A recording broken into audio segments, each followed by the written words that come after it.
pagi Bapak Ibu saudara sekalian. Gimana kabarnya di hari Minggu hari ini? Saya percaya dan saya berharap dan saya berdoa semua kita terpelihara sempurna oleh kasih setia Tuhan yang besar. Mari hari ini kembali kita beribadah. Sebelum kita beribadah, kita mulai dengan doa. Mari kita berdoa bersama. Tuhan Yesus, terima kasih buat anugerah-Mu yang besar hari ini. Kami boleh ada sebagaimana kami ada, semua karena pemeliharaan Tuhan. Semua karena kasih setia Tuhan yang besar. Karena itu hari ini Tuhan, lanjutkan kasih setia-Mu yang besar. Berkat-Mu melimpah atas setiap kami. Pemeliharaan-Mu sempurna atas hidup kami. Penyediaan-Mu sempurna atas hidup kami. Sebab itu hari ini kami mendoakan korban syukur kami buat setiap kebaikan-Mu, anugerah-Mu yang Kau sudah nyatakan dalam hidup kami. Kami percaya oleh kuasa darah Yesus, kami semua sudah dilayakkan, kami semua sudah diurapi, dan kami siap memuji memuliakan Tuhan. Di dalam nama Tuhan Yesus, mari setiap kita yang telah siap memuji memuliakan Tuhan, mari sama-sama katakan amin, amin, amin, amin. Puji Tuhan, hari ini kita percaya kita ada karena pemeliharaan Tuhan, pemeliharaan Bapa kita yang di surga. Mari sama-sama katakan, Bapa yang di surga, Bapa yang pelihara hidupku, dan kasih dan rahmat untuk seterusnya dan selamanya bersama.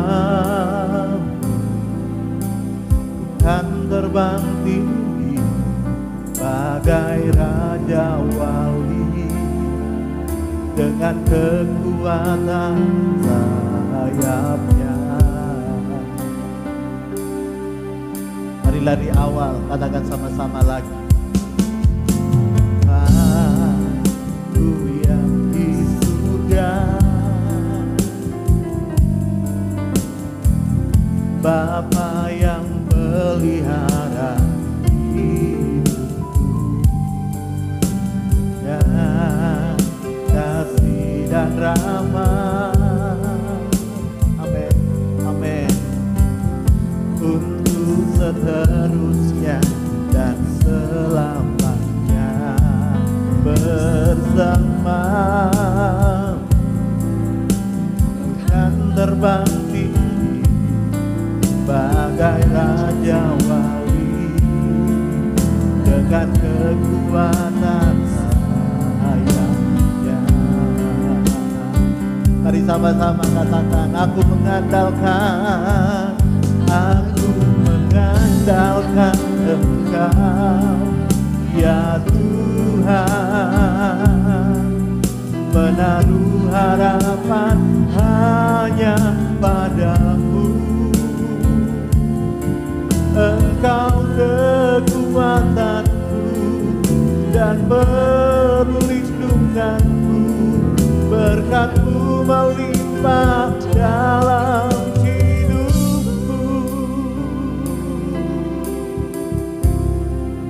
Firman Tuhan berkata, terkutuklah orang yang mengandalkan manusia, terkutuklah orang yang mengandalkan kekuatannya sendiri, tetapi diberkatilah orang yang mengandalkan Tuhan. Apapun situasimu, kondisimu hari ini, jangan pernah mengandalkan manusia, jangan pernah mengandalkan kekuatanmu, tapi andalkan Tuhan dalam setiap langkah hidup. Dia akan pelihara hidup kita, Dia yang akan memberkati hidup kita. Mari sama-sama katakan lagi, Bapakku yang di surga, Bapa yang pelihara hidup, Bapakku yang di surga, amin, amin, amin. Bapa yang pelihara hidupku, dengan kasih dan rahmat untuk seterusnya dan selamanya bersamamu, bersama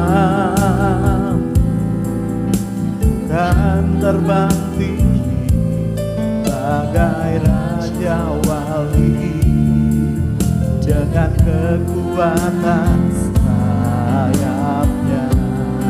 Mari yang mengandalkan Tuhan, katakan sama-sama.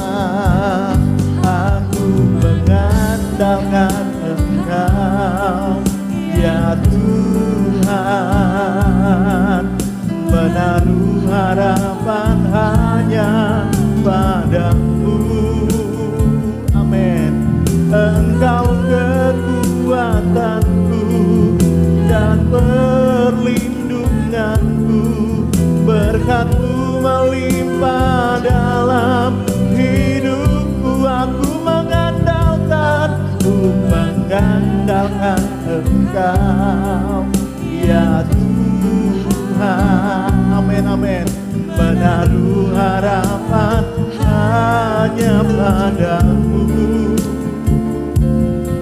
Engkau kekuatanku dan perlindunganku, berkat-Mu melimpah dalam hidupku. Mari yang mengandalkan Tuhan dengan segenap hatimu katakan, aku mengandalkan Engkau, ya Tuhan, menaruh harapan hanya padamu. Amin, amin. Engkau kekuatanku dan perlindunganku, berkat-Mu melimpah dalam hidup. Sekali lagi katakan, aku mengandalkan Engkau, ya Tuhan, menaruh harapan hanya padamu. Engkau kekuatanku dan perlindunganku, berkat-Mu melimpah dalam hidupku. Berkat-Mu Tuhan, berkat-Mu melimpah dalam hidupku. Sekali lagi dengan iman katakan, berkat-Mu melimpah dalam hidupku.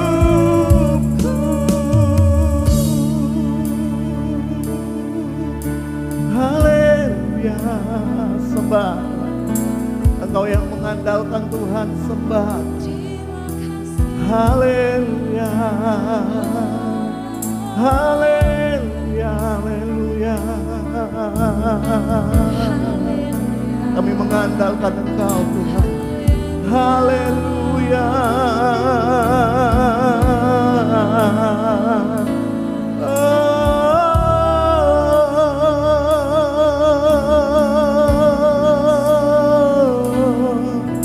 Kami sembah Tuhan. Mari yang di rumah lebih lagi angkat suaramu sembah. Haleluya.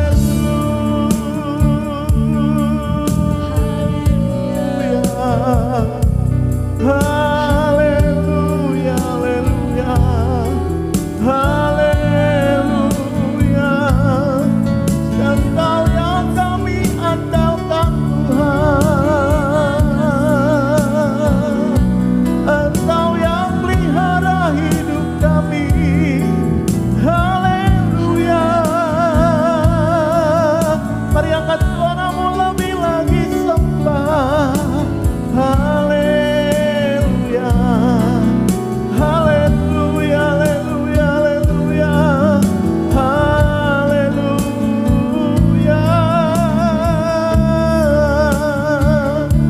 Terima kasih ya Bapa. Haleluya, haleluya, haleluya.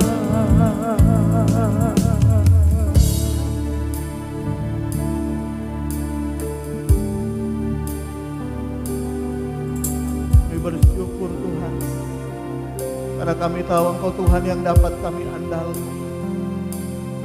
Engkau Tuhan yang tidak pernah meninggalkan kami. Engkau Tuhan yang pelihara hidup kami. Bahkan Engkau Tuhan yang menyediakan semua apa yang kami butuhkan. Engkau Tuhan yang memberkati. Terima kasih. Sebab itu kami menaruh harapan kami kepada Tuhan. Kami menaruh percaya kami kepada Engkau. Kepada Bapa yang tidak pernah mengecewakan kami. Kepada Bapa yang baik. Terima kasih. Terima kasih Tuhan Yesus. Terima kasih. Aku percaya berkat-Mu atasku melimpah, kebajikan kemurahan selalu mengikutiku. Ku puji, ku sembah Kau Tuhan. Mari dengan segenap hatimu yang percaya katakan, aku percaya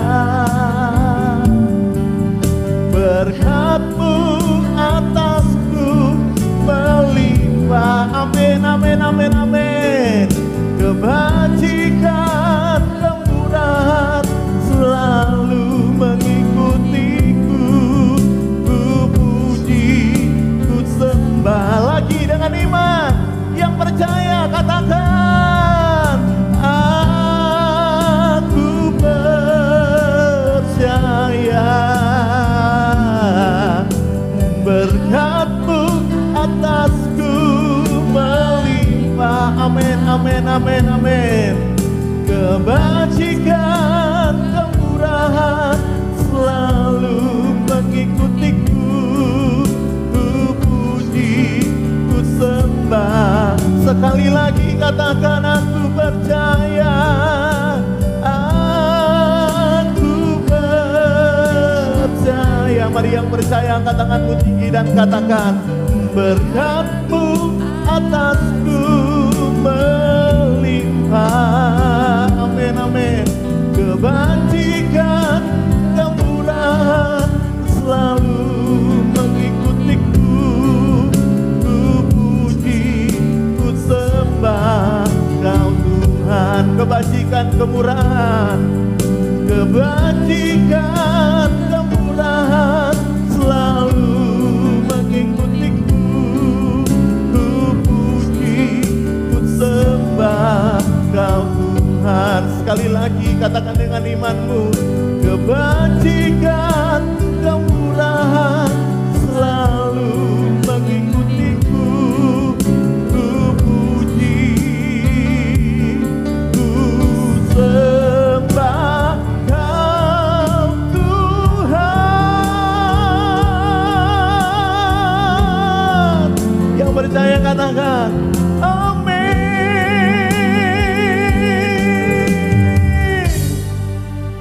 percaya hidup kami diberkati. Kami percaya kebajikan kemurahan mengikuti hidup kami. Bukan karena kami yang baik, tapi kami percaya karena Bapa kami yang baik. Oleh kuasa darah-Mu kami layakkan, kami dilayakkan terima berkat Tuhan. Kami dilayakkan terima anugerah Tuhan yang luar biasa. Terima kasih Bapa, kami siap membuka hati kami, diberkati lebih lagi oleh kebenaran firman-Mu. Dalam nama Tuhan Yesus, setiap kita yang siap diberkati firman Tuhan, sama-sama katakan amin, amin, amin, amin. Shalom. Mari kita belajar Alkitab hari ini. Buka dalam Markus pasal yang kelima ayat 22. Ada beberapa ayat yang akan kita baca, tapi kita akan mulai dari ayat 22 lalu kita lompat ke ayat-ayat berikutnya. Ya, saya harap Anda mengikuti di rumah pembacaan Alkitab supaya Anda mengerti kisahnya. Firman Tuhan berkata begini, datanglah seorang kepala rumah ibadat yang bernama Yairus. Ketika ia melihat Yesus, tersungkurlah ia di depan kakinya dan memohon dengan sangat kepada Yesus, anakku perempuan sedang sakit, hampir mati. Jadi bukan sakit biasa, tentunya sakit parah, sehingga dikatakan hampir mati. Datanglah kiranya dan letakkanlah tanganmu atasnya supaya ia selamat dan tetap hidup. Lalu pergilah Yesus dengan orang itu, orang banyak berbondong-bondong mengikuti dia dan berdesak-desakan di dekatnya. 25. Adalah di situ seorang perempuan yang sudah 12 tahun lamanya menderita pendarahan. Sekarang kita langsung lompat di ayat 35, firman Tuhan berkata begini. Ketika Yesus masih berbicara, datanglah orang dari kepala rumah ibadat itu dan berkata, anakmu sudah mati. Jadi yang tadinya hampir mati, sekarang jadinya mati. Apa perlunya lagi engkau menyusah-nyusahkan guru? Ayat 36 terakhir. Tetapi Yesus tidak menghiraukan perkataan mereka dan berkata kepada kepala rumah ibadat. Apa kata Yesus? Baca sama-sama yang di rumah. Jangan takut, sekali lagi. Jangan takut, percaya saja. Yang percaya firman Tuhan, katakan amin. Nah, Alkitab berkata Yairus ini punya anak yang sakit parah dan hampir mati. Lalu kemudian akhirnya mati. Nah, secara manusia tentunya Yairus bisa saja berpikir, wah ini anakku tadinya sakit, hampir mati, ini gara-gara siapa sih bisa akhirnya anakku mati? Tentunya kalau saudara baca sebenarnya ada beberapa hal yang menghambat perjalanan Yesus. Jadi Yesus harusnya bisa menolong kalau seandainya dia datang lebih awal, lebih cepat ke rumah Yairus. Tetapi karena adanya hambatan-hambatan di tengah jalan sehingga Yesus tidak bisa bergerak cepat dan akhirnya anaknya mati. Dan pernah nggak saudara merasa bahwa dalam hidupmu ada orang-orang yang sebenarnya menurutmu ini gara-gara dia penyebab masalah dalam hidup saya. Ini gara-gara dia bikin masalah saya tambah besar. Seperti Yairus yang anaknya sebelumnya sakit tambah besar akhirnya mati. Anda pernah merasa nggak bahwa dalam hidupmu ada orang-orang yang bikin hidupmu menjadi susah? Ya, nah seperti halnya Yairus. Yairus bisa saja melihat ada beberapa hal orang-orang yang sebenarnya mengakibatkan anaknya yang tadinya sakit jadinya mati. Nah lihat ayat 24, bisa saja Yairus melihat begini ayat 24. Lalu pergilah Yesus dengan orang itu, orang banyak berbondong-bondong mengikuti dia dan berdesak-desakan di dekatnya. Jadi Yairus bisa aja berpikir gini, kalau seandainya tidak ada orang yang berdesak-desakan dengan Yesus, tentulah anakku bisa tertolong, aku nggak dapat masalah, anakku bisa sembuh kalau Yesus bisa cepat. Tapi karena ada banyak orang di dekat Yesus, sehingga Yesus tidak bisa bergerak cepat ke rumahku, akhirnya anakku mati. Saudara di jalan pernah nggak Anda lihat ada mobil ambulans dengan sirenenya berbunyi ya? Saya beberapa kali ketemu, tentunya bisa jadi ada orang yang meninggal tapi bisa jadi ada orang yang sakit parah, pengen cepat ke rumah sakit. Makanya bunyi sirenenya itu membuat kita kemudian memberi jalan supaya orang itu bisa jalan. Bahkan kadang-kadang ambulans pun melanggar lampu merah ataupun melawan arus yang harusnya bukan jalannya dia jalani supaya cepat.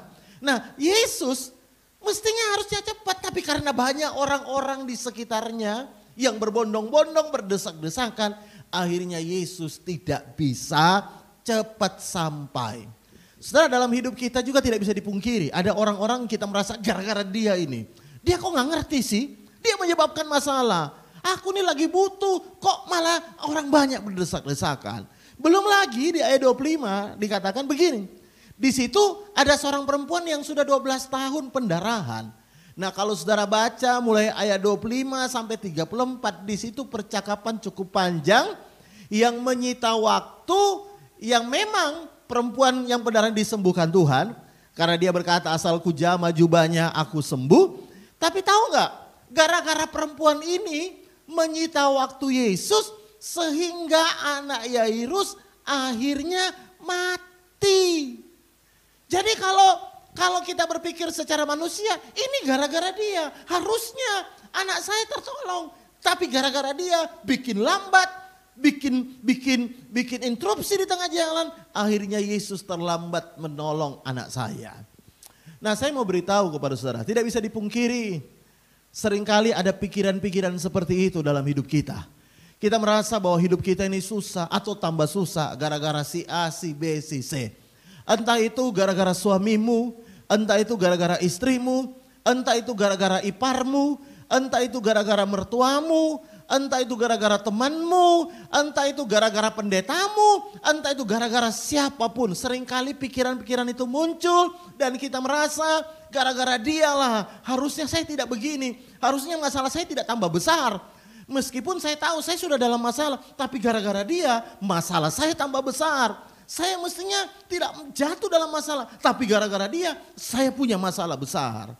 Nah, saya perlu tahu bahwa dalam hidup ini tidak ada yang kebetulan terjadi.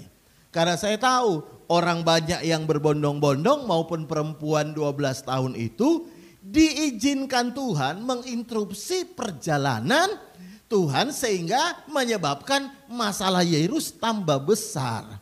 Nah, karena itu saya mau beritahu kepada saudara, orang-orang di sekitarmu itu tidaklah kebetulan diizinkan Tuhan ada di dekatmu. Mungkin Anda berkata, Pak, tapi dia bikin tambah saya susah. Bisa jadi memang Tuhan izinkan dia ada di dekatmu, tapi saudara perlu tahu, kenapa Tuhan izinkan dia ada di dekatmu? Kenapa Tuhan izinkan engkau punya suami kayak gini, Bu?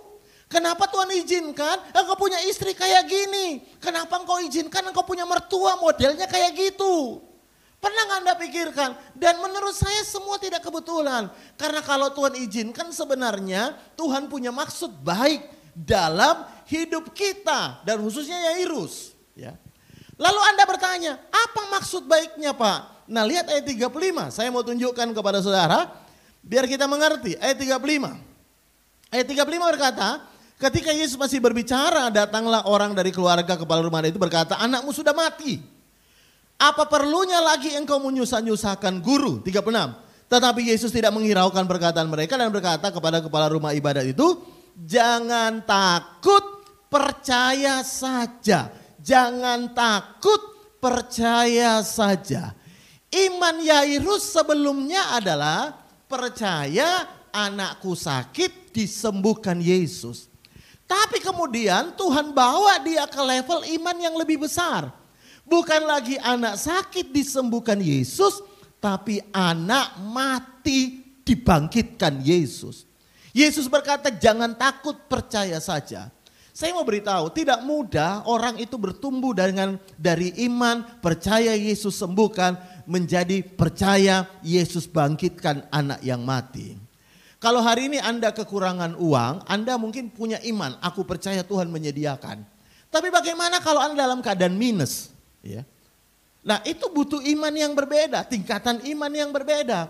Bagaimana kalau mungkin hari ini Anda berkata, Pak saya sakit flu, ya, saya percaya Tuhan bisa sembuhkan.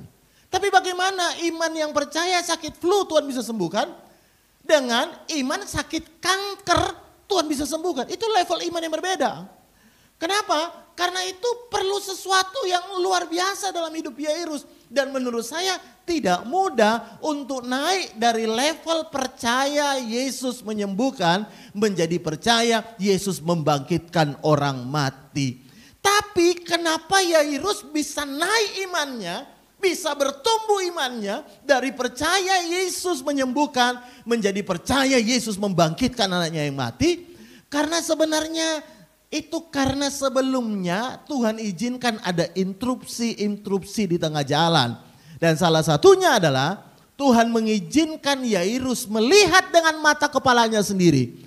Ada seorang wanita 12 tahun pendarahan yang disembuhkan Tuhan. Padahal wanita ini sudah menghabiskan banyak uang, tapi hartanya habis, tapi dia tidak sembuh 12 tahun lamanya. Dan dia lihat dengan sendirinya, kuasa Tuhan luar biasa. Karena itu saya mau beritahu kepada saudara. Mungkin ada orang yang Anda anggap dia menyebabkan engkau masalah. Dia yang membuat engkau jatuh dalam persoalan lebih besar. Tapi sebenarnya Tuhan pengen mengupgrade imanmu lewat engkau lihat peristiwa-peristiwa yang Tuhan izinkan terjadi di dalam hidupmu. Saya bisa dengar kata amin. Nah karena itu Anda harus percaya itu. Ya, bahwa semua yang Tuhan izinkan terjadi adalah menjadi pembelajaran untuk kita. Nah saya mau beritahu ada beberapa orang tidak melihat itu. Dia selalu melihat masalah yang hari ini yang Tuhan izinkan terjadi sebagai sebuah penghalang. Bukan, itu sebagai sebuah pembelajaran kehidupan. Saya bisa dengar kata amin. Pembelajaran kehidupan. Karena itu yang akan menaikkan kualitas hidupmu, menaikkan level imanmu, menaikkan, mengubahkan karakter hidupmu. Ya. Jadi menaikkan kualitas imanmu, mengubah karakter hidupmu lewat engkau belajar dari orang-orang di sekitarmu yang mungkin bagimu mereka troublemaker dalam hidupmu. Mereka buat masalah, mereka membuat engkau dalam masalah. Tapi engkau harus melihat seperti Tuhan mengajari Yairus. Justru Tuhan izinkan untuk iman Yairus bertumbuh. Saya bisa dengar kata amin. Karena itu kalau ada hari ini engkau merasa orang-orang yang jadi troublemaker dalam hidupmu. Engkau berkata begini, Tuhan engkau izinkan aku melihat ini untuk menaikkan level imanku. Engkau izinkan aku punya mertua kayak gini untuk menaikkan level imanku. Dari dia aku belajar bahwa aku harus bergantung kepada Tuhan. Dari dia aku belajar untuk percaya kepada Tuhan lebih lagi. Dari dia aku belajar untuk aku mengubah diriku jadi pribadi yang lebih baik. Hidup ini adalah sebuah pembelajaran dan peningkatan kualitas hidup, kualitas imanmu. Saya bisa dengarkan amin. Karena itu sekali lagi jangan mengeluh, jangan marah. Tapi hari ini engkau bersyukur dan engkau berkata, dari mereka imanku jadi luar biasa. Kalau saudara baca Alkitab, tidak perlu dibaca, tapi saya mau cerita kepada Anda, bagaimana Daud sebelum dia berperang, berkelahi dengan Goliat, Alkitab berkata, sebenarnya sebelumnya Tuhan izinkan ketika Daud mengembalakan 2-3 ekor ya kambing domba milik ayahnya, Alkitab berkata dia diizinkan ada singa dan beruang yang harus dia hadapi. Ya. Dan Alkitab berkata karena singa dan beruang yang dia layak hadapi itu waktu dia jadi gembala, itu yang kemudian menaikkan levelnya sehingga dia berani melawan Goliat. Karena sebelumnya dia mengalami pembelajaran lewat singa dan harimau dan beruang yang sebelumnya Tuhan izinkan ada di sekitarnya. Jadi Tuhan melatih tangan Daud berperang, Tuhan melatih tangan Daud sebelum dia menghadapi Goliat dengan menghadapi singa dan beruang. Nah mungkin aja Daud berkata begini, kenapa sih Tuhan izinkan ada singa dan beruang ketika aku mengembalakan kambing domba? Kenapa sih Tuhan izinkan mesti ada singa dan beruang yang kemudian membuat aku harus bertempur, berkelahi antara hidup dan mati, menyelamatkan domba-domba milik ayahku? Kenapa sih? Ini gara-gara singa dan beruang bikin aku jadi masalah. Gara-gara singa dan beruang bikin hidupku tidak nyaman. Gara-gara singa dan beruang aku akhirnya harus berjuang hidup dan mati untuk menyelamatkan kambing domba dan menyelamatkan diriku sendiri. Tetapi Daud mengerti akan hal itu, makanya dia berkata, aku lawan Goliat. Karena dia berkata, dulu singa dan beruang aja aku lawan. Jadi singa dan beruang itu jadi pembelajaran bagi Daud untuk menaikkan kualitas skillnya, menaikkan imannya untuk menghadapi Goliat. Jadi Daud tidak mungkin bisa menghadapi Goliat sebelum dia diajari Tuhan, sebelum dia belajar dari apa yang Tuhan izinkan melawan singa dan beruang. Saya nggak tahu hari ini apa yang sedang kau hadapi. Ada mungkin orang-orang yang engkau ingin singkirkan dari hidupmu karena bagimu ini orang troublemaker banget. Ini orang bikin masalah banget. Ini orang bikin susah saya. Ini orang bikin masalah saya tambah berat. Ini orang bikin saya dalam masalah tambah besar. Seperti halnya orang-orang yang menginterupsi perjalanan Yesus ke rumah Yairus sehingga anak Yairus akhirnya mati. Tapi saya mau beritahu, ambil pelajaran dari apa yang Tuhan izinkan terjadi dalam hidupmu. Buat imanmu semakin bertumbuh lewat orang-orang di sekitarmu. Lewat orang-orang yang menjengkelkan. Lewat orang-orang yang mungkin bagimu ini troublemaker, bikin engkau susah. Tapi buat mereka menjadi pelajaran untuk menaikkan level imanmu. Sehingga engkau bisa bertumbuh luar biasa di dalam Tuhan. Yang percaya katakan amin. Karena itu hari ini bagian yang pertama. Hidup ini adalah sebuah pembelajaran. Katakan amin. Untuk menaikkan iman kita. Untuk mengubah karakter kita. Nah bagian yang kedua saya melihat adanya peningkatan level iman Yairus, ya, dari anaknya sakit percaya sembuh menjadi anaknya mati percaya dibangkitkan, itu tidak lepas dari bagian yang kedua, ya. Kalau yang pertama tadi bagian dari pembelajaran iman, karena Yairus melihat sendiri mujizat Tuhan lakukan. Tapi yang kedua ini juga paling penting, yaitu Yairus mencoba untuk tetap bisa bertahan untuk menghindari orang-orang yang melemahkan imannya. Makanya kalau saudara baca di ayat 36 tadi, Yesus berkata begini, tetapi Yesus tidak menghiraukan perkataan mereka. Ya. Kenapa Yesus tidak menghiraukan perkataan mereka? Tentunya Yesus juga ingin Yairus tidak menghiraukan perkataan keluarganya yang berkata, gak usah susah-susahin guru. Tidak bisa dipungkiri ada orang-orang ngomongannya itu melemahkan imanmu. Ya. Bahkan kalau saudara baca di dalam Alkitab juga, di dalam ayat 40 Alkitab berkata, Yesus itu mengusir orang-orang yang tertawa di rumahnya. Kenapa? Orang-orang ini punya potensi melemahkan iman Yairus. Yesus usir.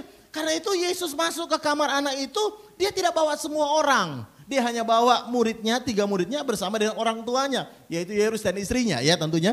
Ke kamar anaknya untuk membangkitkan. Kenapa? Karena begini, saya mau beritahu kepada saudara. Ini yang sering kali kita lupakan. Kita ini mengizinkan orang bicara-bicara yang melemahkan iman. Saya mau beritahu, ada orang-orang kita duduk-duduk dia bicara, itu hasil kali ini susah ya, gak mungkin kita bisa survive. Itu melemahkan iman. Karena itu Anda perlu hindari orang-orang yang ngomong yang melemahkan imanmu.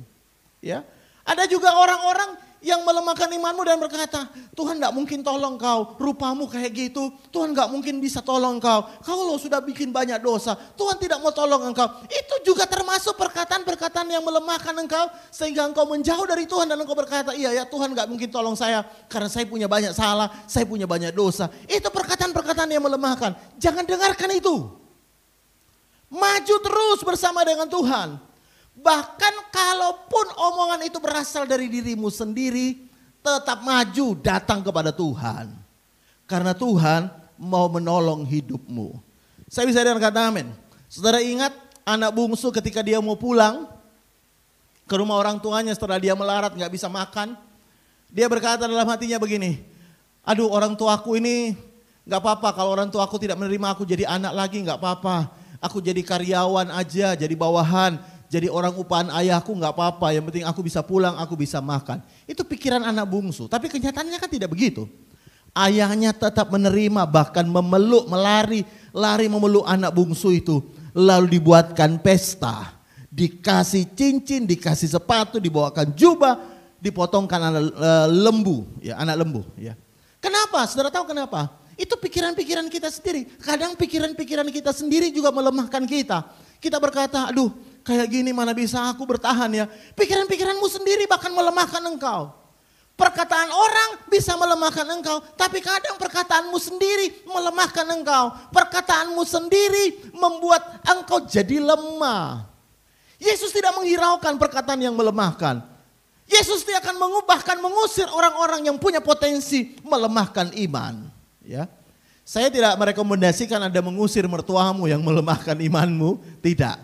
Tapi saya mau beritahu pada saudara, kalau Anda pengen bertumbuh dalam iman, dari percaya Yesus bisa menyembuhkan menjadi percaya Yesus bisa membangkitkan, Anda harus menutup telingamu dari perkataan-perkataan yang melemahkan engkau.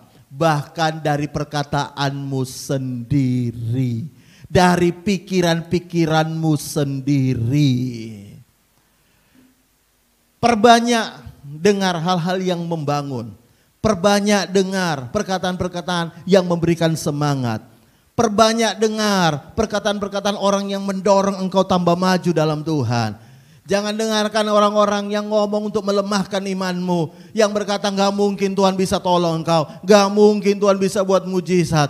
Pak, gak mungkin Pak dia bisa disembuhkan. Saudara, saya ini berkali-kali diundang orang untuk berdoa orang sakit di rumah sakit, ya. Baik sakit di ruangan ataupun di ICU, saya berkali-kali datang. Yang saya perhatikan begini, saudara ya. Ketika saya datang ke ruangan yang orang sakit dirawat, biasanya saya berdoa dengan mantap misalnya, wah dalam nama Yesus percaya Tuhan Yesus sembuhkan.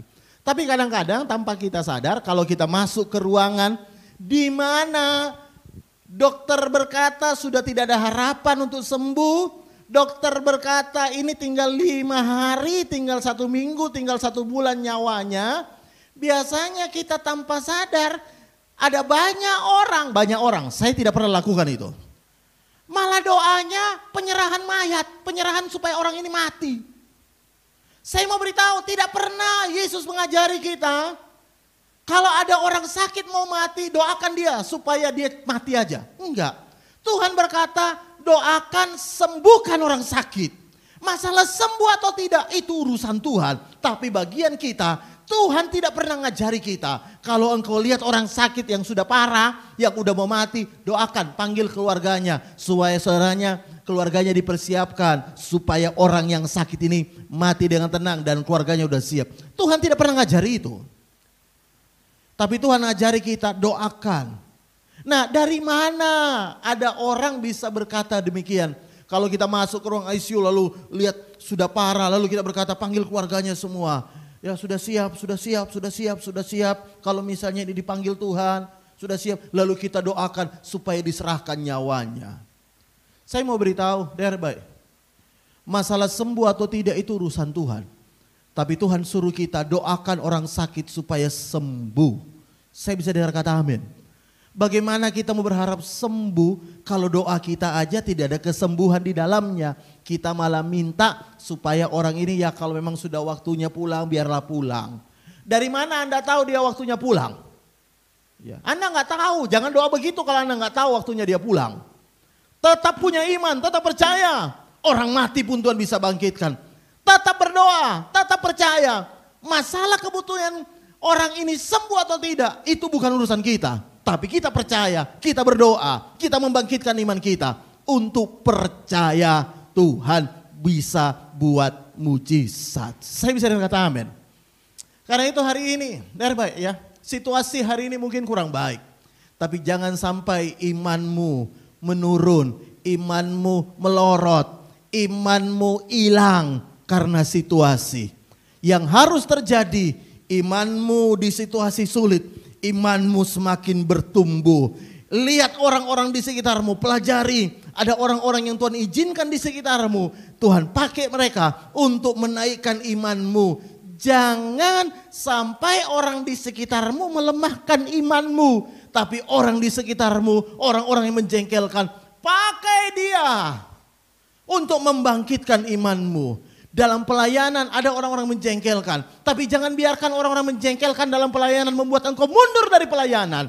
Tapi pakai itu untuk menjadi engkau semakin maju. Karena engkau sedang diajari Tuhan untuk imanmu bertumbuh. Dari percaya anak Yairus sakit sembuh menjadi percaya mati bisa dibangkitkan. Tuhan Yesus memberkati kita semua. Mari kita berdoa bersama. Bapa, hamba berdoa dalam nama Tuhan Yesus, mari angkat tangan kananmu ke atas, taruh tangan kirimu di dada. Buat siapapun di antara kami yang mendengarkan khotbah ini, hamba berdoa dalam nama Tuhan Yesus.